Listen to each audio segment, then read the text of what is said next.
Good morning to all of you. Welcome again in your chemistry class. We continue chapter number 13 hydrocarbon. Previous video के अंदर हमने discuss किया alkanes जो होते हैं उनको हम किस तरीके से आइसोमेरिज्म, उनका स्ट्रक्चर कैसा होता है, nomenclature. In this lecture we going to discuss about methods of preparation of alkane. Alkanes जो होती हैं उनको बनाने के मेजर जो मेथड्स होते हैं वो कौन कौन से होते हैं, किस तरीके से हम एल्केन्स बनाते हैं। एल्केन बनाने का सबसे फर्स्ट मेथड देखिएगा, methods of preparation of alkanes. Alkenes को बनाने का सबसे फर्स्ट मेथड देखिएगा, methods of preparation of alkene. सबसे फर्स्ट जो मेथड है वो है फ्रॉम अनसैचुरेटेड हाइड्रोकार्बन। इसका मतलब एल्कीन और एल्काइंस, ठीक है ना। अगर आपके पास में अनसैचुरेटेड हाइड्रोकार्बन हो, एल्कीन हो या फिर एल्काइन हो, ठीक है, उनसे हम एल्केन कैसे बनाएंगे। तो उसके लिए आपको क्या करना पड़ेगा, हाइड्रोजन गैस आपको क्या करनी पड़ेगी, ऐड करनी पड़ेगी किसी भी एल्कीन या एल्काइन के ऊपर, ठीक है। इन द प्रेजेंस ऑफ, किसकी प्रेजेंस में, फाइनली डिवाइडेड जो कैटलिस्ट होते हैं जैसे कि प्लेटिनम, पैलेडियम या फिर निकल की प्रेजेंस में। ये जो प्रोसेस होता है एल्केन बनाने का, इसको हम हाइड्रोजनेशन कहते हैं, ठीक है, हाइड्रोजनेशन कहते हैं। तो कोई भी आप एल्कीन लीजिए, तो एल्कीन में आपको पता है कार्बन कार्बन के बीच कौन सा बॉन्ड होता है, डबल बॉन्ड होता है। अब ये जो कार्बन है इसकी दो वैलेंसी इधर वैकेंट होगी, दो वैलेंसी और इधर वैकेंट होगी। हम जनरली क्या करते हैं, ये जो दो वैलेंसी है इन दोनों पे दो हाइड्रोजन जोड़ दें, और ये जो दो वैलेंसी है इस पे एक हाइड्रोजन जोड़ देते हैं और एक एल्काइल ग्रुप कोई भी जोड़ देते हैं, बस राइट। तो एल्काइल एल्कीन का एक जर्नल स्ट्रक्चर बन जाता है कि एल्काइल ग्रुप, ये कार्बन पे एक हाइड्रोजन, डबल बॉन्ड CH2। तो ये हमारी एक कोई भी जर्नल एल्कीन हो सकती है, बस यहाँ पर R की जगह आप कुछ भी लगा दीजिए। अगर आपको स्मॉलेस्ट एल्कीन बनानी है तो इस R की जगह H लगा दीजिए। H लगाने पर क्या बन जाएगा, CH2 डबल बॉन्ड CH2। ये सबसे छोटी फर्स्ट मेंबर ऑफ एल्कीन है। अब आपको इससे एल्केन बनाना है तो इसकी रिएक्शन किसके साथ कराइएगा, हाइड्रोजन गैस के साथ रिएक्शन करा दीजिएगा। किसकी प्रेजेंस में, कुछ कैटलिस्ट आपको यहाँ पर डालना है, फाइनली डिवाइडेड प्लैटिनम, पैलेडियम या फिर निकल की प्रेजेंस में। तो हाइड्रोजन जो गैस है वो आती है यहाँ से और आकर के इसका ये जो दो बॉन्ड है ना, इसमें से एक सिग्मा और एक पाई, और आपको पता है पाई बॉन्ड कैसा होता है, वीक। तो इस पाई बॉन्ड को ब्रेक करके एक हाइड्रोजन इस पे, एक हाइड्रोजन इस पे जुड़ जाती है और क्या बन जाएगा, CH2 CH2। एक हाइड्रोजन जो थी वो इस पर आकर के जुड़ गई और एक इस पे जुड़ गई, क्या बन गया, CH3 CH3। इस तरीके से आपकी इथेन बन गई है। इट मीन्स एल्केन बन गई है, किससे, इथीन से। तो इथीन अगर आपने ली है उस पर हाइड्रोजनेशन कराया है, इथेन बन गई है। अगर बाई चांस आपने ये प्रोपेन ली होती तो प्रोपेन पर क्या होता, फिर प्रोपेन पर देखिएगा ये हाइड्रोजन आती है यहाँ से इस पाई बॉन्ड को क्या करती, ब्रेक करती, एक हाइड्रोजन यहाँ एक यहाँ, क्या बन जाता, प्रोपेन आपका बन जाता। अगर आप एल्काइंस लेते हो तो एल्काइन में क्या होता है, कार्बन और कार्बन के बीच ट्रिपल बॉन्ड होता है, दैट इज एल्काइन। अब वैलेंसी वैकेंट है तो यहाँ पर अगर मैंने हाइड्रोजन लगा दिया, यहाँ पर कोई भी अल्काइल ग्रुप लगा दूँ, CH3 लगा दिया, तो ये मेरे पास प्रोपाइन बन गई है, एक अल्काइल है। इस पर जब मैं हाइड्रोजनेशन कराऊंगा तो देखिएगा कितने हाइड्रोजन का मॉलिक्यूल रिएक्ट करेंगे, दो हाइड्रोजन के मॉलिक्यूल्स जो है वो रिएक्ट कर लेंगे, प्लैटिनम, पैलेडियम या फिर निकल की प्रेजेंस में। एक हाइड्रोजन आकर के, ये देखिएगा ये जो ट्रिपल बॉन्ड है ना, उसमें से एक जो बॉन्ड होता है बेटा वो कौन सा होता है, दैट इज सिग्मा, और बाकी के दो दो बॉन्ड होते हैं वो कौन से होते हैं, पाई। तो पाई बॉन्ड वीक है तो एक हाइड्रोजन आकर के इस पाई बॉन्ड को ब्रेक करके एक H इस पे एक इस पे, और दूसरा जो है वो दूसरे पाई बॉन्ड को ब्रेक करके एक हाइड्रोजन इस पे एक इस पे, किसका फॉर्मेशन हो जाएगा, CH3 CH2 CH3 का फॉर्मेशन हो जाएगा, that is prop A. Platinum और palladium catalyst the reaction catalyze the reaction at room temperature, but relatively high temperature and pressure are required with nickel catalyst। ठीक है, अगर आपने निकल डाला है तो कंपैरेटिवली आपको ज़्यादा टेम्परेचर प्रेशर अप्लाई करना पड़ता है, बट प्लेटिनम और पैलेडियम जो होते हैं ये अच्छे कैटलिस्ट है, इनके प्रेजेंस में जो रिएक्शन होती है वो आपकी रूम टेम्परेचर पर ही कंप्लीट हो जाती है। कैटलिस्ट का काम यही होता है, वो रिएक्शन को बहुत इजीली कंप्लीट करवा देते हैं। That's right. That is the first method for synthesis of alkane from alkene। For example, अगर एक एग्जांपल मैं आपको दूं, आपको तो कोई भी अल्काइन चाहिए, एल्कीन या अल्काइन आपको चाहिए, तो सपोज कीजिए मैंने ये एक अल्काइन ली, लीजिए, दैट इज साइक्लो साइकिल बना हुआ है, कार्बन 1 2 3 4 5 6 है तो हेक्स होगा, और डबल बॉन्ड है इसलिए 3 होगा, दैट इज साइक्लोहेक्सीन। एरो का साइन लगाऊं और इसके ऊपर अगर मैं लिखूं हाइड्रोजन प्लस में पैलेडियम, बताइएगा क्या बनने वाला है। ठीक है, तो ये जो हाइड्रोजन है ये आकर के यहाँ इसको सेचुरेट कर देगी, पाई बॉन्ड को ब्रेक करके एक हाइड्रोजन यहाँ एक यहाँ, जिससे ये सेचुरेट हो जाएगा। क्या बनेगा, ये बन जाएगा, दैट इज साइक्लोहेक्सेन। साइक्लोहेक्सेन जो है वो आपका बन जाएगा। चलिए, फर्स्ट मेथड हो गया एल्केन बनाने का। सेकंड मेथड देखिएगा, सेकंड जो मेथड है that is from alkyl halides. अब एल्काइल हैलाइड्स क्या होते हैं, थोड़ा सा आपको ये पता होना चाहिए। एल्काइल ग्रुप क्या होता है बेटा, एल्काइल ग्रुप हमने कहा कि जब भी आपके पास कोई भी हाइड्रोकार्बन बट सैचुरेटेड वाला हाइड्रोकार्बन हो, उसका अगर आप हाइड्रोजन हटा दोगे तो जो ग्रुप बना that is alkyl group. Alkyl group, suppose आपके पास में CH4 है, दैट इज CH4। अब यहाँ से अगर हाइड्रोजन हटा दिया तो आपके पास CH3 ग्रुप बनेगा, दैट इज एल्काइल ग्रुप। और एल क्या बताता है, नंबर ऑफ कार्बन, कितना कार्बन है, एक कार्बन को हम क्या कहते हैं, myth, so it is methyl group. ठीक है, इसी तरीके से CH3 CH2 ये लीजिए, दैट इज इथाइल ग्रुप, ये एल्काइल ग्रुप। अब एल्काइल हैलाइड कह रहा है तो एल्काइल ग्रुप आपको लेना है, उसके ऊपर हेलोजन जोड़ दीजिए, दैट इज एल्काइल हैलाइड। ठीक है, CH3 ये एल्काइल ग्रुप है, दैट इज मिथाइल, इस पे मैंने Cl जोड़ा, दैट इज मिथाइल क्लोराइड। ठीक है ना, तो मिथाइल क्लोराइड जो है ये एक एल्काइल हैलाइड ही होगा, दैट इज मिथाइल क्लोराइड, ये एक अल्काइल हैलाइड ही है। ठीक है, इथाइल अगर मैंने लिया दैट इज इथाइल और इस पे Br जोड़ दूं तो ये ethyl bromide, that is ethyl bromide. और ये जो इथाइल ब्रोमाइड है ये अल्काइल हैलाइड ही है, it is alkyl halide, it is an alkyl halide. किस तरीके से बनाएंगे, फ्रॉम अल्काइल हैलाइड से। तो अल्काइल हैलाइड बनाने का पहला तरीका तो देखिएगा, अल्काइल हैलाइड आपको लेना है बट कौन सा मत लीजिएगा, अल्काइल फ्लोराइड मत लीजिएगा, क्योंकि उसकी रिएक्टिविटी बहुत कम होती है, इसलिए इजीली बनता भी नहीं है। इसलिए on reduction with zinc and dilute hydrochloric acid give alkane, क्या करा दीजिए, इसका इसका रिडक्शन करा दीजिए। पहला जो तरीका है नंबर 1 वो है बाई रिडक्शन। तो आपने क्या किया, कोई भी अल्काइल हैलाइड लिया RX, उसकी रिएक्शन किसके साथ करा दी, यहाँ पर जिंक, और जिंक के साथ में आपने क्या डाल दिया है, dilute hydrochloric acid, dilute HCl आपने यहाँ पर डाल दिया। ठीक है ना, ये लीजिए, क्या होगा, थोड़ा सा समझिए बेटा, जब जिंक यहाँ से और HCl यहाँ से रिएक्ट करेंगे, क्या होता है यहाँ पर, अगर मैं यहाँ लिखूँ थोड़ा साइड में, तो जिंक और HCl जब यहाँ से रिएक्ट करते हैं, ठीक है ना, तो यहाँ से जिंक जो होता है वो यहाँ से HCl में से Cl को लेके क्या बना देता है, ZnCl2, और ये दोनों के दो जो जो नेसेंट हाइड्रोजन है ये क्या हो जाते हैं, अलग हो जाते हैं। ठीक है, दोनों नेसेंट हाइड्रोजन अलग हो जाते हैं और वो आकर रिएक्ट कर लेते हैं। तो जिंक और डाइल्यूट HCl जब हम डालेंगे तो ZnCl2 बनेगा, और यहाँ से कौन रिलीज हो जाएंगे, हाइड्रोजन रिलीज हो जाएंगे, नेसेंट हाइड्रोजन, जिनको हम बोलेंगे नेसेंट हाइड्रोजन। और ये हाइड्रोजन आकर यहाँ रिएक्ट करेंगे, ऑब्वियसली दो हाइड्रोजन यहाँ चाहिए तो एक हाइड्रोजन यहाँ से X को ले जाएगा और एक आके R पे जुड़ के क्या बना देगा, RH, वापस से क्या बन गई है, एल्केन बन गई है। फॉर एग्जाम्पल जैसे मिथाइल क्लोराइड आपने लिया है, दैट इज IUPAC नाम है क्लोरोमीथेन, और कॉमन जो नेम है इसका वो है मिथाइल क्लोराइड।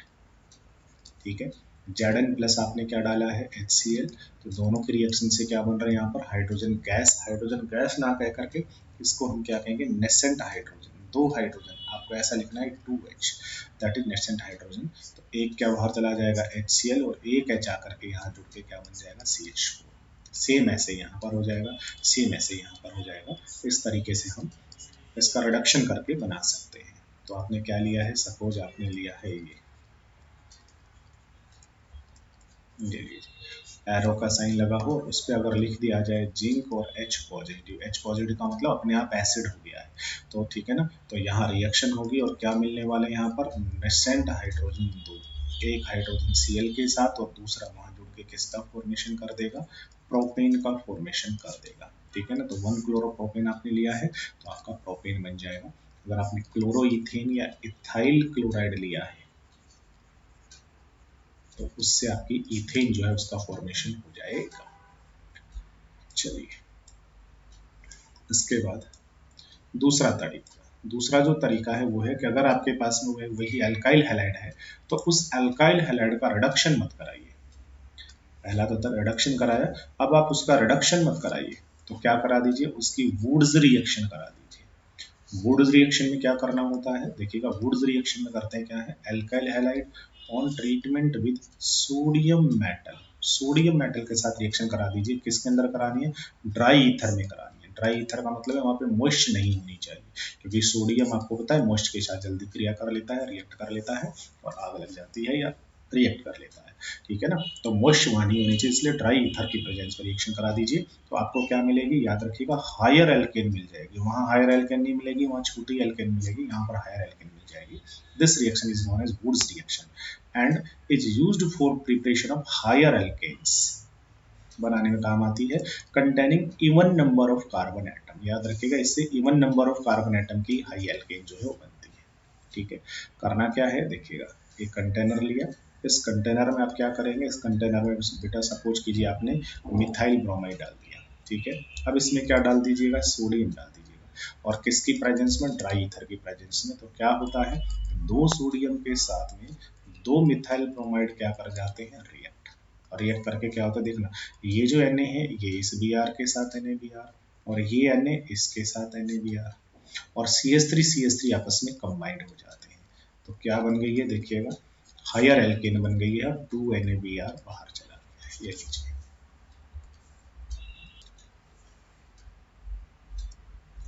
ठीक है। तो क्या बन गई, इथेन आपकी बन गई है। तो जो आपने अल्काइल हैलाइड लिया उसमें 1 कार्बन था, बट उससे यहाँ जो एल्केन बनी है वो डबल कार्बन वाली बन गई है, 2 कार्बन वाली इथेन बन जाएगी, ठीक है।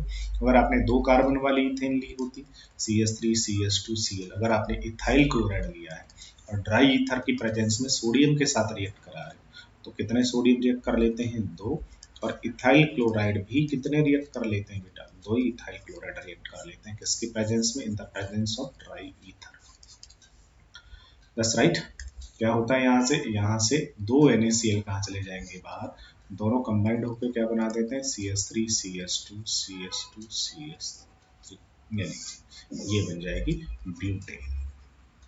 तो इवन नंबर के अंदर कार्बन वाली हायर एल्केन बन जाती है ब्यूटेन, साथ में 2NaCl बाहर चला जाएगा।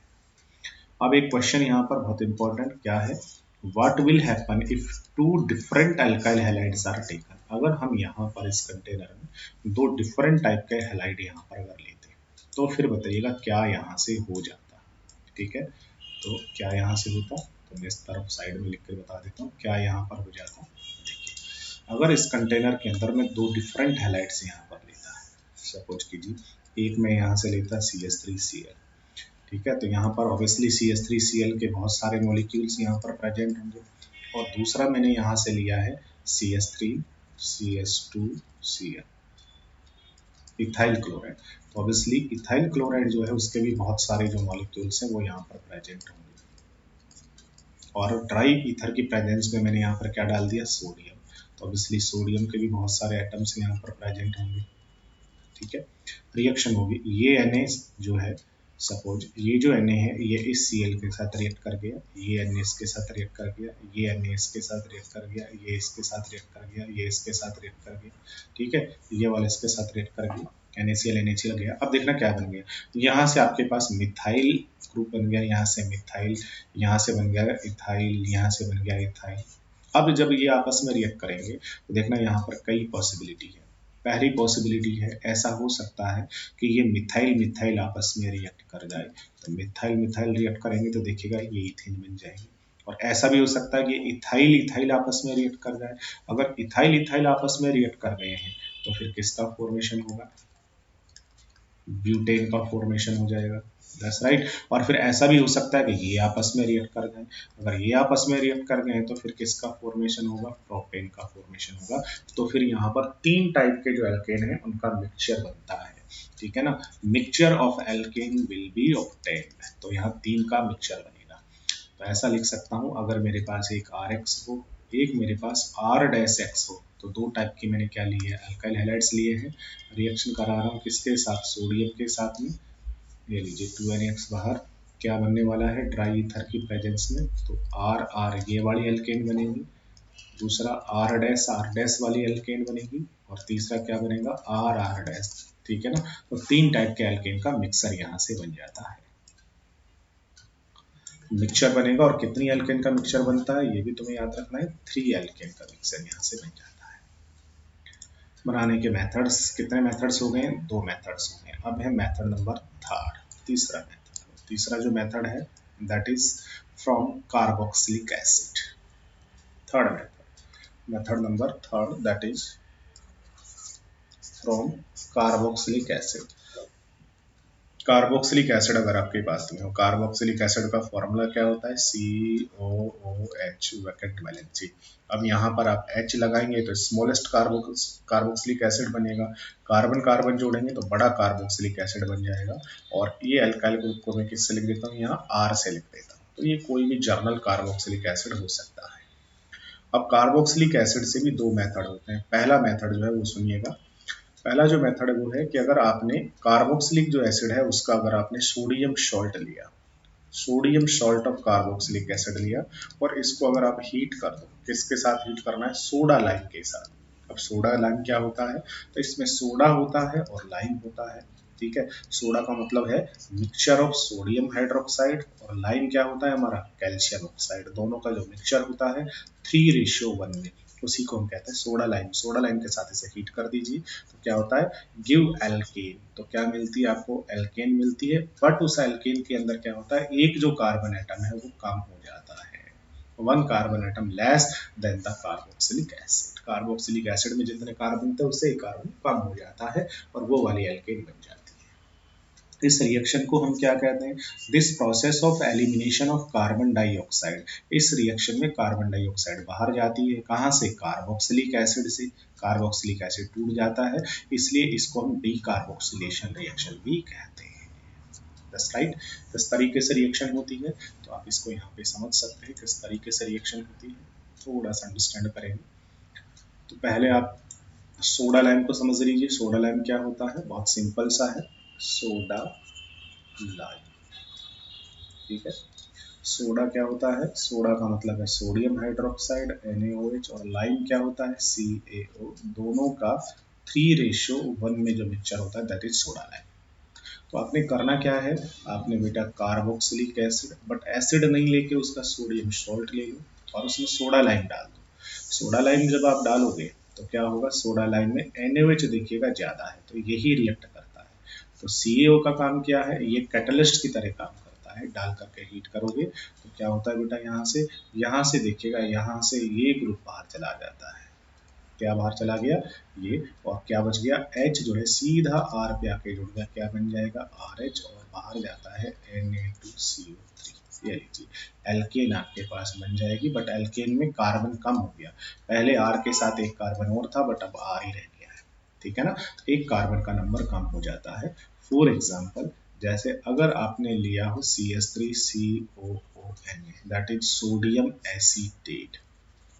क्या लिया है आपने, सोडियम एसीटेट अगर आपने लिया है, और इसको रिएक्ट किसके साथ करा दिया है, सोडा लाइम के साथ, NaOH CaO डाल के हीट किया, क्या बाहर जाएगा, यहाँ से निकल जाएगा, देखिएगा Na2CO3। ये लीजिए, और H कहाँ जुड़ जाएगा, CH3 में, जिससे किसका फॉर्मेशन हो जाएगा, CH4 मीथेन बन जाएगी, और Na2CO3 बाहर जाएगा। किस तरीके से सोडियम एसीटेट से मीथेन बन गई है, ये 12th CBSE में एक बार क्वेश्चन पूछा गया है। ठीक है, how can you convert sodium acetate into methane in 1 step. एक ही स्टेप में सोडियम एसीटेट को मीथेन में कैसे कन्वर्ट करोगे, that is sodium methate, sodium ethanoate या एसीटेट भी कह सकते हैं। ठीक है, और ये मीथेन बन गई है। क्वेश्चन देखिएगा, sodium salt of which acid will be needed for the preparation of propane. अब अगर आपको यहाँ से प्रोपेन बनानी है तो बताइएगा कौन से एसिड का सोडियम सॉल्ट आपको लेना पड़ेगा।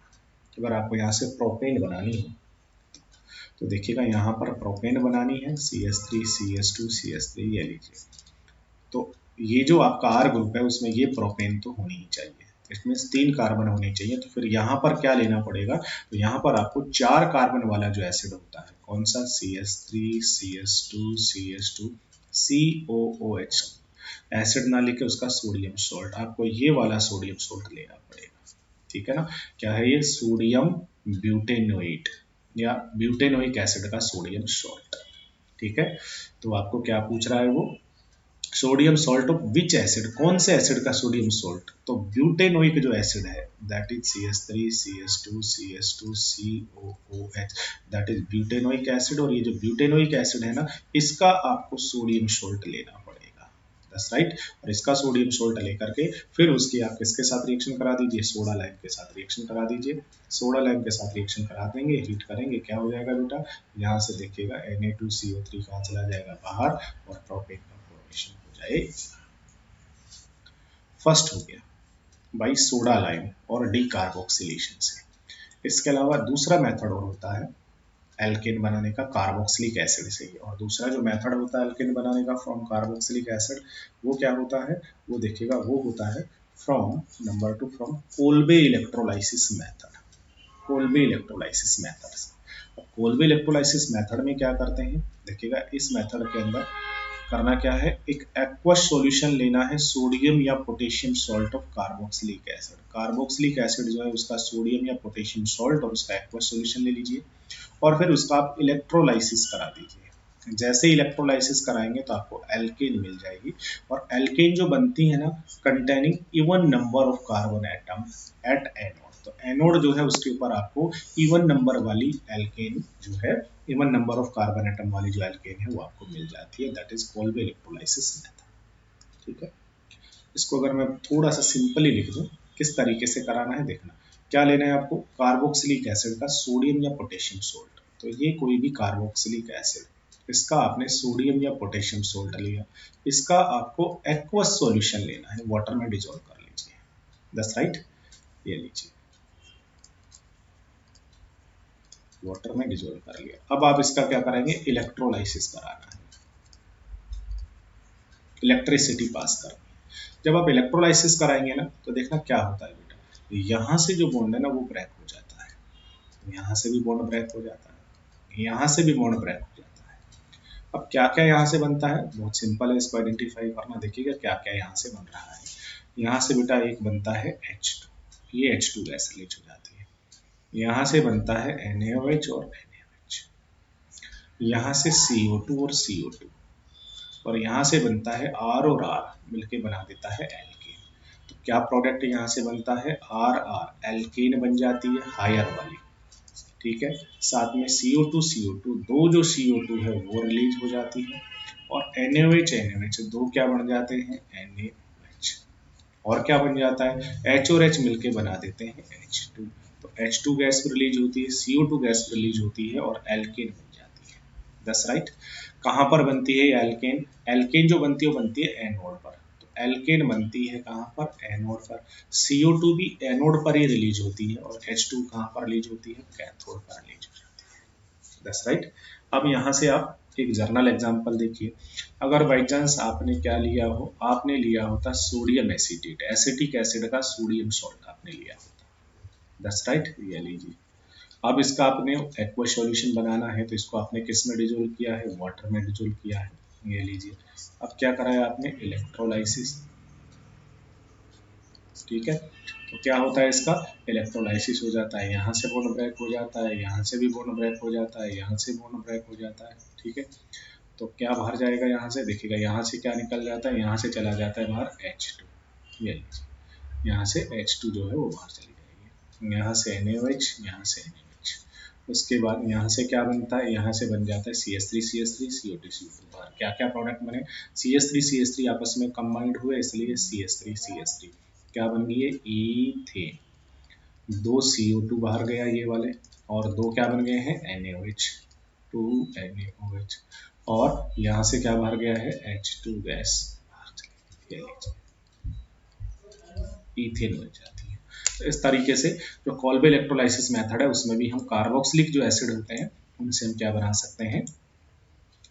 एल्केन का फॉर्मेशन कर सकते हैं। अब ये जो कोल्बे इलेक्ट्रोलाइसिस मेथड होता है एक्चुअल में जितना दिख रहा है उतना इजी नहीं होता, थोड़ा सा डिफिकल्ट होता है। इसका मैकेनिज्म भी आपके सिलेबस में जो याद रखना है, the reaction of Kolbe electrolytic method is suppose to follow as, that's right. इस तरीके से जो रिएक्शन है ये होती है, ठीक है।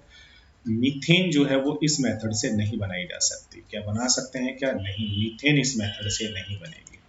कौन से? कोल्बे इलेक्ट्रोलाइसिस, क्योंकि कोल्बे इलेक्ट्रोलाइसिस में क्या बनता है, मिनिमम आर आर आपका बनता था, ठीक है ना। तो कम से कम 2 कार्बन वाली एल्केन बनेगी और वो भी इवन नंबर वाली बनेगी, और वाली नहीं बनेगी। Through this method, the alkane is formed by the combination of two alkyl free radical, and therefore it would contain at least 2 carbon, कम से कम 2 कार्बन उसके अंदर होने चाहिए, ठीक है। Methane has only 1 carbon, so it can not be prepared through this method, इसलिए इस method से हम क्या नहीं बना सकते, मीथेन नहीं बना सकते। अब इसका मैकेनिज्म क्या होता है, तो थोड़ा सा आप इसका मैकेनिज्म समझ लीजिएगा। जितना दिखने में इजी था उतना नहीं है, थोड़ा सा इसका डिफिकल्ट मैकेनिज्म है, किस तरीके से रिएक्शन होती है। देखिए आपने किया क्या, आपने कंटेनर लिया हुआ है, ले लीजिए, और उस कंटेनर में आपने क्या डाला हुआ है, कार्बोक्सिलिक एसिड, ठीक है। तो चलिए एसिटिक एसिड की बात कर लेते हैं। ये आपने लिया CH3COONA, ये आपका सोडियम एसीटेट या सोडियम इथेनॉल, ये सॉल्ट आपने डाला है, दैट्स राइट। और यहाँ पर क्या प्रेजेंट है, ऑब्वियसली वाटर भी यहाँ पर प्रेजेंट है, ले लीजिए। तो वाटर में जैसे ये सॉल्ट डालेंगे, तो बेटा वाटर में डालते हैं ये जो सॉल्ट है ये क्या हो जाएगा, डिसोसिएट हो जाएगा, और डिसोसिएट होकर क्या बना देगा, CH3CO नेगेटिव, और साथ में Na पॉजिटिव आयन बना देगा, साथ में यहाँ पर बहुत सारा वाटर भी प्रेजेंट है, दैट्स राइट। अब इस तरीके के बहुत सारे मॉलिक्यूल आपने यहाँ पर डाले हुए हैं। तो यहाँ से किसका फॉर्मेशन हो गया, एसीटेट आयन का और सोडियम आयन का। जब हम इलेक्ट्रोलाइसिस कराते हैं तो ऑब्वियसली हमें 2 इलेक्ट्रोड्स लगाने होते हैं। तो एक इलेक्ट्रोड हमने ये लगाया हुआ है, और एक जो इलेक्ट्रोड है वो हमने ये लगाया हुआ है, ठीक है बेटा। ये जो इलेक्ट्रोड है, सपोज कीजिए ये वाला जो इलेक्ट्रोड है इसको मैं कैथोड कह देता हूँ, कैथोड, और ये जो इलेक्ट्रोड है इसको मैं क्या कह देता हूँ, एनोड। अब जैसे ही हम इलेक्ट्रिसिटी पास करेंगे, जैसे ही अब हम यहाँ पर इलेक्ट्रिसिटी को पास करेंगे, बताइएगा क्या होगा, इलेक्ट्रिसिटी को पास करेंगे तो ये जो आयंस है ना, ये आयंस मूव करेंगे, दैट्स राइट। कौन कौन सा आयन मूव करेंगे, तो देखिएगा यहाँ से बेटा जो एसीटेट नेगेटिव आयंस है ना, ये कहाँ की तरफ मूव करेंगे, एनोड, ये एनोड पर जाएंगे दोनों के दोनों आयंस, ठीक है। जैसे ही एनोड पर जाएंगे क्या रिएक्शन होगी, देखिएगा एट एनोड। एनोड जो होता है बेटा याद रखेंगे, उसके ऊपर ऑक्सीडेशन होता है, एनोड पे ऑक्सीडेशन होता है, और ऑक्सीडेशन में आउट होता है, कौन आउट होता है, इलेक्ट्रॉन। तो ये वहां जाएंगे, जाकर के ऑक्सीडेशन होगा तो इसमें से इलेक्ट्रॉन आउट हो जाएगा, इस तरीके से देखिएगा। वहां कौन गया, CH3C, सी पे double bond O O COO, और एक कौन सा चार्ज है, नेगेटिव। नेगेटिव चार्ज होने का मतलब होता है कि लोन पेयर इसके पास में, ठीक है। वहां जाकर के क्या करेगा, ये जो एसीटेट आयन है ये एक इलेक्ट्रॉन को लॉस कर देगा, क्योंकि एनोड पे ऑक्सीडेशन में इलेक्ट्रॉन आउट होगा। तो वहां जाकर के क्या करेगा, ये एक इलेक्ट्रॉन को छोड़ देगा। जैसे एक इलेक्ट्रॉन गया, इस O के पास अकेला एक इलेक्ट्रॉन रह जाएगा, और अकेला एक इलेक्ट्रॉन रहते ही ये क्या बन जाएगा, फ्री रेडिकल, फ्री रेडिकल। इस तरीके के अगर आपके वहां स्पीसीज गए होंगे, 2 स्पीसीज अगर वहां पर गए होंगे, क्योंकि सारी स्पीसीज ने वहीं जाना है, सबने वहीं जाना है, तो वहां से देखिएगा इस तरीके के एसीटेट फ्री रेडिकल वहां पर बन जाएंगे। अब जैसे ये फ्री रेडिकल बने, फ्री रेडिकल बनते हैं, ये जो फ्री रेडिकल होते हैं ये कम स्टेबल होते हैं, लेस स्टेबल होते हैं, इसलिए इनका डिकम्पोजिशन हो जाता है। डिकम्पोजिशन कैसे होता है वो ध्यान दीजिएगा। CH3CO, ये फ्री रेडिकल बना है ना, ये क्या करता है, ये यहाँ से ये जो कार्बन कार्बन का बॉन्ड है ना, इस बॉन्ड का होमोलाइटिक डिसोसिएशन करा देता है। जैसे ही होमोलाइटिक डिसोसिएशन होगा, क्या बन जाएगा, यहाँ से मिथाइल फ्री रेडिकल बन जाएगा, और ये जो कार्बन था इस पे डबल बॉन्ड और सिंगल बॉन्ड और एक रेडिकल, इसका भी एक रेडिकल, दोनों कंबाइंड होकर क्या बना देते हैं, CO2। इस तरीके से यहाँ CO2 गैस रिलीज हो जाएगी। यहाँ पर दूसरा वाला भी स्पीसीज गया हुआ है इसी तरीके से, ठीक है। वहां जाकर के उसका भी होमोलाइटिक डिसोसिएशन हो गया। होमोलाइटिक डिसोसिएशन होने से क्या बन गया, वहां पर भी मिथाइल रेडिकल बन गया और CO2 गैस रिलीज हो गई। अब एनोड पर ये दोनों के दोनों CO2 गैस रिलीज हुई है एनोड पर, और दूसरा क्या हुआ है, ये जो मिथाइल रेडिकल्स हैं, ये मिथाइल रेडिकल वहां पर क्या हो जाते हैं, कंबाइंड हो जाते हैं, और कंबाइंड होकर के क्या बना देते हैं, ये मिथाइल रेडिकल, दूसरा भी मिथाइल रेडिकल जुड़ करके क्या बना देते हैं, इथेन्स जो है ये बना देते हैं, इथेन वहां पर बन जाते हैं। दस राइट। तो ईथेन जो है वो बनती है एनोड पर इस तरीके से कंबाइंड होकर के। अब कैथोड पर क्या होता है, देखिए कैथोड पर पहुंच जाएंगे यहाँ से, जैसे ही आप करंट पास करोगे, इलेक्ट्रिसिटी पास करोगे, ये अपोजिट आयन के अपोजिट चार्ज इलेक्ट्रोड के टुवर्ड मूव करेंगे, तो यहाँ से जो आपके अनाइंस थे, एनाइन जो थे वो तो आगे एनोड के ऊपर पॉजिटिव इलेक्ट्रोड पर, और जो कैटाइंस है वो कहाँ जाएंगे, वो जाएंगे कैथोड पर। अब कैथोड पर ये वाटर भी जाता है, ठीक है बेटा, लेकिन कैथोड पर क्या होता है, रिडक्शन होता है। कैथोड जो है उस कैथोड पर क्या होता है, रिडक्शन होता है। कैथोड जो है उस कैथोड पर क्या होता है, रिडक्शन एट कैथोड। कैथोड जो होता है बेटा उस पर क्या होता है, रिडक्शन होता है, और रिडक्शन में इलेक्ट्रॉन क्या किया जाता है, गेन किया जाता है। अब कैथोड पर सोडियम भी चला गया और वाटर भी चला गया, लेकिन इन दोनों में से बेटा जो वाटर है इसका रिडक्शन इजीली होता है। सोडियम के कंपेयर में जो वाटर है इसका रिडक्शन इजीली होता है, क्योंकि सोडियम तो मेटल है ना, ये तो इजीली इलेक्ट्रॉन लॉस करता है, गेन नहीं करता, ठीक है ना। तो वाटर का इजीली क्या होता है,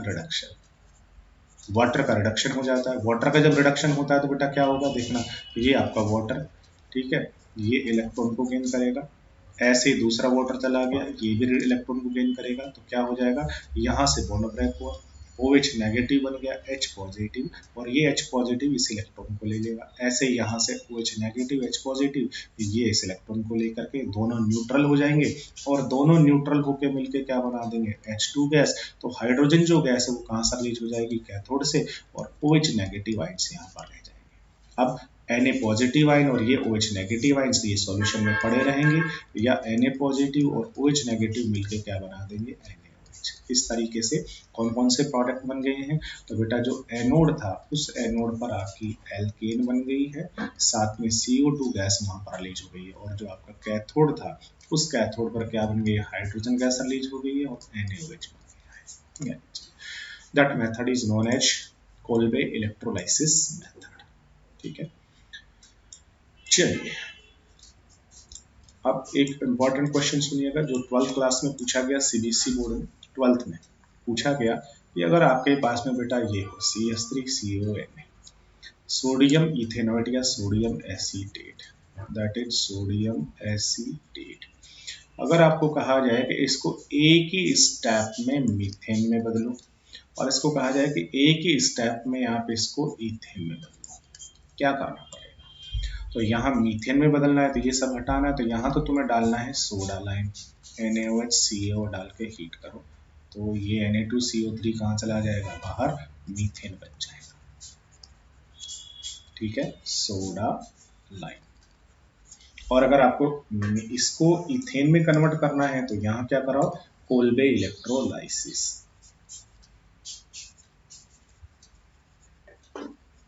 कोल्बे इलेक्ट्रोलाइसिस, ठीक है।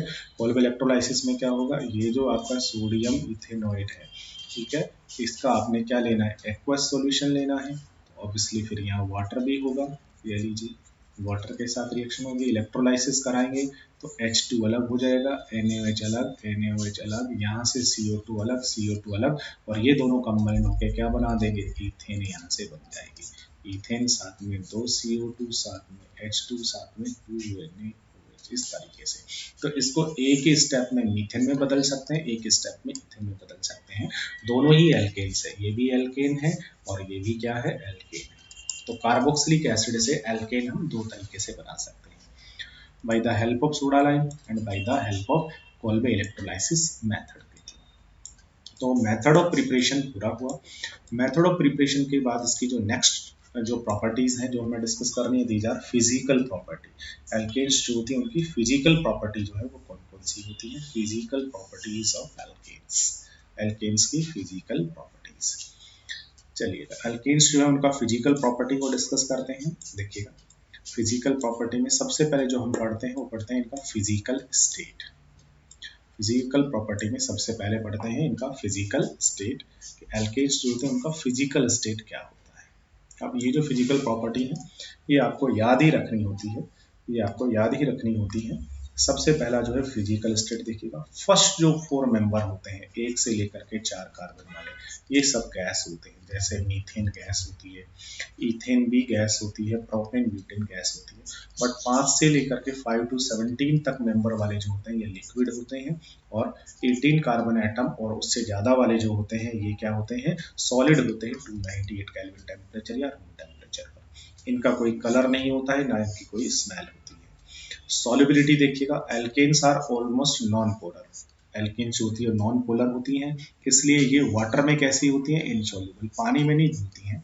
ठीक है ना, क्योंकि पानी जो है वाटर हमारा that is the polar solvent, और लाइक डिजॉल्व लाइक, तो alkanes are non polar, so these are soluble in non polar solvent, but soluble in non polar solvent जैसे पेट्रोल, बेंजीन, ठीक है ना, कार्बन टेट्राक्लोराइड, ठीक है, इनके अंदर ये क्या होते हैं, डिजॉल्व होती है। बॉइलिंग पॉइंट देखिएगा, steady increase in boiling point with increasing molar mass, जैसे जैसे हम उसका मोलर मास बढ़ाते जाएंगे या मॉलिक्यूलर मास बढ़ता जाएगा, उसका जो बॉइलिंग पॉइंट है वो बढ़ता जाएगा। This is due to fact that in intermolecular van der Waals forces increases with increase of the molecular size of the surface area of the molecule।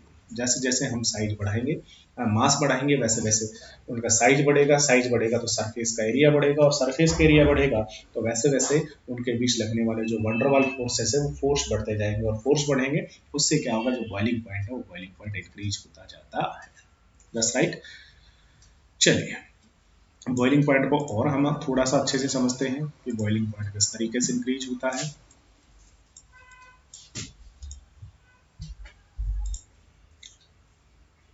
देखिए थोड़ा सा बॉइलिंग पॉइंट के बारे में अगर हम और चीज़ सीखें, तो बॉइलिंग पॉइंट का मतलब सीधा सा अगर हम बेटा अंडरस्टैंड करें कि हमारे पास में कोई भी कंटेनर, और इस कंटेनर के अंदर कोई भी लिक्विड के मॉलिक्यूल्स है। अब देखिएगा ये जो मॉलिक्यूल है, इन मॉलिक्यूल के बीच में ऑब्वियसली अट्रैक्शन फोर्स होगा, दूसरा इन मॉलिक्यूल के ऊपर ग्रेविटेशनल फोर्स जो है ये भी वर्क करेगा। That's right, gravitational force work करेगा। बॉईल करने का मतलब है कि ये जो मॉलिक्यूल्स हैं, इन मॉलिक्यूल को जब हम एनर्जी प्रोवाइड करेंगे, तो एनर्जी प्रोवाइड करने पर टेम्परेचर के फॉर्म में जब हम हीट एनर्जी इनको देंगे, तो ये जो मॉलिक्यूल्स हैं इनको जब एनर्जी मिलेगी तो काइनेटिक एनर्जी इंक्रीज हो जाएगी, और जिससे ये अपने लिक्विड स्टेट को छोड़ करके गैसेस स्टेट में चले जाएंगे। जब गैसेस स्टेट में चले जाए इसका मतलब ये क्या हो गए हैं, बॉईल हो गए। अब देखिएगा अगर ये जो अट्रैक्शन फोर्स है अगर ये वीक लगा होगा तो बहुत थोड़ी सी एनर्जी देते ही ये अट्रैक्शन फोर्स ब्रेक हो जाएगा, मॉलिक्यूल फ्री हो जाएंगे और गैसेस स्टेट में चले जाएंगे। इसका मतलब बॉइलिंग पॉइंट जो है वो लो। और अगर हम हाई एनर्जी देंगे तो सॉरी ये जो अट्रैक्शन फोर्स है, अगर ये अट्रैक्शन फोर्स बहुत स्ट्रॉन्ग है, स्ट्रॉन्ग अट्रैक्शन फोर्स अगर है, तो थोड़ी सी एनर्जी प्रोवाइड करने से देने से अट्रैक्शन फोर्स जो है ये ब्रेक नहीं होंगे, और जब ये अट्रैक्शन फोर्स ब्रेक नहीं होंगे तो ये जो मॉलिक्यूल है ये इजीली गैसेस स्टेट में नहीं जा पाएंगे, इट मींस ये बॉइल नहीं होगा। उस कंडीशन में हमें क्या करना पड़ेगा, इसको हाई टेम्परेचर अप्लाई करना पड़ेगा। तो बॉइलिंग पॉइंट जो होता है मॉलिक्यूल का वो सीधा सीधा सा किस पर डिपेंड करता है, इस अट्रैक्शन फोर्स पर डिपेंड करता है। अब ये अट्रैक्शन फोर्स किस पर डिपेंड करता है, तो ये अट्रैक्शन फोर्स ये जो आपका मॉलिक्यूल है ना उसके मास पर डिपेंड करता है। ठीक है, क्योंकि इसे गैसेस स्टेट में भेजना है तो आपका ये ग्रेविटेशनल फोर्स है, इस ग्रेविटेशनल फोर्स को भी क्या करना पड़ेगा, ब्रेक करना पड़ेगा। तो सबसे पहले जो बॉइलिंग पॉइंट होता है बेटा, ये बॉइलिंग पॉइंट डायरेक्टली प्रोपोर्शनल होता है मॉलिक्यूलर मास के। ठीक है, दूसरा बॉइलिंग पॉइंट जो होता है बेटा ये डायरेक्टली प्रोपोर्शनल होता है इंटरमॉलिक्यूलर फोर्स के। That's right. तीसरा जो बॉइलिंग पॉइंट होता है बेटा, अब ये फोर्स जो है ये कैसे पता लगेगा कहाँ कम है कहाँ ज्यादा, तो तीसरा होता है साइज के, जिसका साइज बड़ा होगा ऑब्वियसली अगर मॉलिक्यूल बड़े साइज के हैं तो उनका सरफेस एरिया ज्यादा होगा। अट्रैक्शन फोर्स जो है ये सरफेस के बिटवीन ही तो वर्क करेगा, तो अगर साइज बड़ा है तो सरफेस एरिया बड़ा होगा, और सरफेस एरिया बड़ा होगा तो फिर अट्रैक्शन फोर्स जो है ये ज्यादा काम करेगा। साइज छोटा है, सरफेस एरिया छोटा होगा, तो अट्रैक्शन फोर्स जो है वो कम लगने वाला है। That's right. उसके बाद में बॉइलिंग पॉइंट जो होता है ये इनवर्सली प्रोपोर्शनल होता है साइड ब्रांच के। साइड में जितनी ज्यादा ब्रांच होंगी उतना ज्यादा साइज छोटा हो जाएगा, बॉइलिंग पॉइंट कम हो जाएगा। और तीसरा बॉइलिंग पॉइंट जो होता है ये डायरेक्टली प्रोपोर्शनल होता है डाइपोल मोमेंट के। तो किसी भी ऑर्गेनिक केमिस्ट्री में अगर हमें कहीं पर भी बॉइलिंग पॉइंट के क्वेश्चन को सोल्व करना है तो हमेशा हमें ये जो प्रोसीजर है फॉलो करना पड़ता है, boiling point directly proportional molecular mass के। अब देखिएगा, अगर आपके पास मीथेन हो और इथेन हो, बोलिए किसका बॉइलिंग पॉइंट ज्यादा होगा? तो मीथेन का मोलर मास, इथेन का मोलर मास, मीथेन का कितना होता है 16, इसका कितना होगा 12 और 6 24 6 30 30 होता है। इसका मॉलिक्यूलर मास ज्यादा है, इसलिए इसका बॉइलिंग पॉइंट ज्यादा होगा। जैसे जैसे मॉलिक्यूलर मास बढ़ेगा वैसे वैसे बॉइलिंग पॉइंट जो है बढ़ता जाएगा। क्यों बढ़ता जाएगा? क्योंकि इसके कंपेयर में जो इथेन के मॉलिक्यूल है वो ऑब्वियसली बड़े होंगे, और बड़े होंगे तो सरफेस बड़ा होगा, बड़ा सरफेस होगा तो अट्रैक्शन फोर्स इनमें ज्यादा लगेगा, इनमें कम लगने वाला है। That's right. चलिए, बॉइलिंग पॉइंट जो है वो बढ़ता जाएगा। अब आता है boiling point of isomeric alkanes. Boiling point of isomeric alkanes, ठीक है। कुछ इस तरीके से देखिए, अगर मान लीजिए मेरे पास में पेंटेन है, 5 कार्बन और 12 हाइड्रोजन आपके पास में है, दैट इज पेंटेन। अब आपको पता है 5 कार्बन को हम 3 तरीके से जो है वो ज्वाइंट कर सकते हैं। हम उनको पांचों कार्बन को इस तरीके से सीधा ज्वाइंट करें, दैट्स राइट, या फिर 5 कार्बन को हम एक ब्रांच बना करके ज्वाइंट करें, या फिर 5 कार्बन को हम 2 ब्रांच बना करके ज्वाइंट करें। अब इन तीनों को अगर हम बॉईल करें, बताइएगा इनमें से किसका बॉइलिंग पॉइंट जो है वो हाई होगा, किसका बॉइलिंग पॉइंट हाई होगा? तो हमें पता है बॉइलिंग पॉइंट जो होता है बीपी डायरेक्टली प्रोपोर्शनल क्या होता है, BP directly proportional to molecular mass. Molecular mass तीनों का इक्वल है, तो फिर बीपी इक्वल होना चाहिए, बट नहीं होगा। तो बीपी डायरेक्टली प्रोपोर्शनल होता है इंटर मॉलिक्यूलर फोर्स के। फोर्स कौन सा लगेगा आप पता नहीं, फोर्स किस में कम लग रहा है किस में ज्यादा लग रहा है, फोर्स का हमें यहाँ पर कोई आइडिया नहीं है। तो फिर इस फोर्स को कैसे कैलकुलेट करें? तो देखिएगा बीपी जो होता है वो डायरेक्टली प्रोपोर्शनल होता है उनके साइज के। तीनों का साइज देखिएगा, साइज में अंतर है क्या? हाँ, साइज में अंतर है बेटा। देखिएगा फर्स्ट वाला जो है उसमें देखिएगा, ये जो कार्बन है इसका हाइब्रिडाइजेशन कौन सा है, sp3। sp3 हाइब्रिडाइजेशन है, ज्योमेट्री जो है वो कुछ इस तरीके से होगी, टेट्राहेड्रल। sp3 हाइब्रिडाइजेशन होगा, ज्योमेट्री जो है उसकी इस तरीके से होगी, ये कार्बन, ये लीजिए टेट्राहेड्रल। तीन क्या हो गए, हाइड्रोजन। फिर बगल में ये कार्बन है, इसका हाइब्रिडाइजेशन sp3 है, ये कार्बन, इसका हाइब्रिडाइजेशन sp3 है, ये लीजिए दो हाइड्रोजन हो गए। ये किससे जुड़ गया, कार्बन से। इसका हाइब्रिडाइजेशन फिर sp3, दो हाइड्रोजन फिर कार्बन, ठीक है ना। इसका हाइब्रिडाइजेशन फिर sp3, ये लीजिए कार्बन, 1 2 3 4 5, ये लीजिए। इसके स्ट्रक्चर इस तरीके से। अब आप इसका स्ट्रक्चर देखिएगा, उसका स्ट्रक्चर किस तरीके से होगा।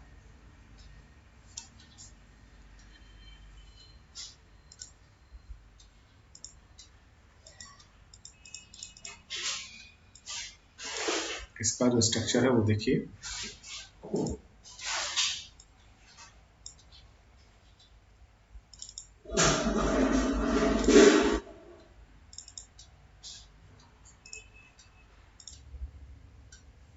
इसका जो स्ट्रक्चर है वो देखिएगा किस तरीके से होगा।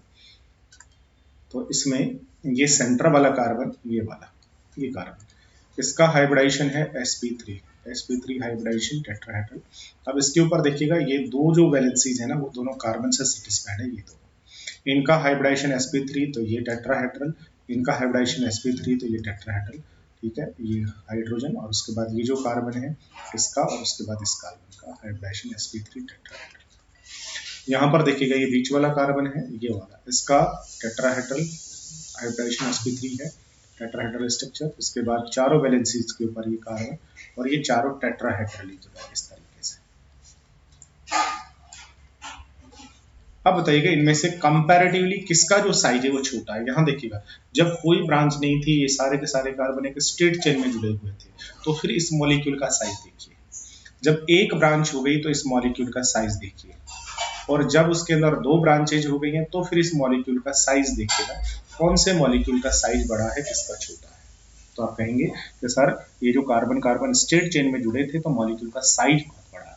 साइज बड़ा होने से सरफेस का एरिया बड़ा है, तो इस तरीके के जो मॉलिक्यूल होंगे उनके बीच तो अट्रैक्शन फोर्स ज्यादा लगेगा। लेकिन जैसे जैसे साइड ब्रांच बढ़ेगी, मॉलिक्यूल का जो साइज है वो छोटा होता जाएगा, सरफेस एरिया छोटा होता जाएगा, जिससे अट्रैक्शन फोर्स कम लगेगा, और अट्रैक्शन फोर्स कम लगने से बीपी जो है वो क्या होता जाएगा, कम होता जाएगा। तो जैसे जैसे साइड ब्रांच बढ़ेगी वैसे वैसे मॉलिक्यूल का साइज छोटा होगा, और साइज छोटा होने से क्या होता जाएगा, जो बॉइलिंग पॉइंट है वो बॉइलिंग पॉइंट डिक्रीज होता जाएगा। साइज छोटा, बॉइलिंग पॉइंट छोटा। तो बॉइलिंग पॉइंट जो होता है वो साइड जो ब्रांच होती है उनके इनवर्सली प्रोपोर्शनल होता है। जितना ज़्यादा साइड ब्रांच उतना ही कम। ये देखिएगा इसमें कोई साइड ब्रांच नहीं है, इसका बॉइलिंग पॉइंट देखिएगा सबसे ज़्यादा। इसमें एक साइड ब्रांच आई, बॉइलिंग पॉइंट कम हो गया। इसमें दो साइड ब्रांच आ गई तो इसमें बॉइलिंग पॉइंट कम हो गया है। That's right. तो जो आइसोमेरिक एल्केन्स होती हैं उनके अंदर जैसे जैसे साइड ब्रांच इंक्रीज होता जाएगा वैसे वैसे बॉइलिंग पॉइंट जो है वो डिक्रीज होता जाएगा। With increase in number of branched chain, the molecule attain the shape of a sphere. That's right. जैसे जैसे साइड ब्रांच इंक्रीज होंगी मॉलिक्यूल का साइज छोटा होता जाएगा, स्फेरिकल वो है वो होता जाएगा। This result in smaller area of contact and therefore weak intermolecular forces between spherical molecules, which are overcome at relative low temperatures. That's right. So as branching increasing, boiling point decreases. जैसे जैसे branching chain बढ़ेगी increases, boiling point decrease होता जाएगा। Boiling point of isomeric पेंटाइन्स जो होती हैं उनका सबका मोलर मास तो या मॉलिक्यूलर मास बराबर है, बट ब्रांच अलग अलग होने से मॉलिक्यूल का साइज छोटा हो गया, अट्रैक्शन फोर्स कम लगेगा, इसलिए बॉइलिंग पॉइंट कम होगा। तो आइसोमेरिक एल्केन्स के अंदर, आइसोमेरिक अल्कोहल में हर एक आइसोमर्स के अंदर क्या होगा, जैसे जैसे साइड ब्रांच बढ़ेगी वैसे वैसे उनका जो बॉइलिंग पॉइंट है वो कम होता जाता है। Very good. ये हुई है इनकी फिजिकल प्रॉपर्टीज। तो ये जो वीडियो था आज का जो हमारा लेक्चर था उसके अंदर हमने क्या डिस्कस किया है, उसमें हमने पहले पढ़े एल्केन को बनाने के मेथड्स कि एल्केन को कौन कौन से मेथड से बनाते हैं। मेजर मेथड हमने पढ़े। पहला जो मेथड हमने पढ़ा एल्केन को बनाने का वो हमारा था by hydrogenation of alkene alkyne हमने ली उनसे। दूसरा जो मेथड था हमारा वो था एल्काइल हैलाइड से। एल्काइल हैलाइड से दो तरीके से हमने एल्केन बनाया, उसका रिडक्शन करा के एल्केन बनाया, और दूसरा फिर हमने वुड्स रिएक्शन के थ्रू हमने क्या बनाया है, एल्केन का सिंथेसिस किया है। उसके बाद तीसरा जो मेथड था वो था from carboxylic acid. Carboxylic acid में भी हमने दो मेथड यूज किए हैं, कार्बोक्सिलिक एसिड का डीकार्बोक्सिलेशन करा के और कोल्बे इलेक्ट्रोलाइसिस मेथड से। डीकार्बोक्सिलेशन में कार्बन कम हो जाता था और कोल्बे इलेक्ट्रोलाइसिस मेथड में इवन नंबर वाली हायर एल्केन जो थी वो बनती थी। उसके बाद एल्केन्स जो है उनकी फिजिकल प्रॉपर्टी पढ़ी, जिसमें पहला हमने उनका फिजिकल स्टेट पढ़ा, फिर उनकी सॉल्युबिलिटी पढ़ी, उसके बाद बॉइलिंग पॉइंट पढ़ा। बॉइलिंग पॉइंट के लिए हमने कुछ बेसिक कॉन्सेप्चुअल चीजें पढ़ी कि बॉइलिंग पॉइंट किस तरीके से इंक्रीज होता है, कब डिक्रीज होता है। तो boiling point directly proportional to molecular mass, Bp directly proportional to intermolecular force, then Bp directly proportional to size and inversely proportional with side branch। तो यहाँ पर साइड ब्रांच जो है वो बढ़ेगी तो बॉइलिंग पॉइंट जो है वो कम होता जाएगा। इस तरीके से ये एल्केन हो गया। एल्केन को बनाने के मेथड्स हो गए, एल्केन की फिजिकल प्रॉपर्टी हो गई है। अब आता है एल्केन की chemical properties. Okay, thank you to all of you.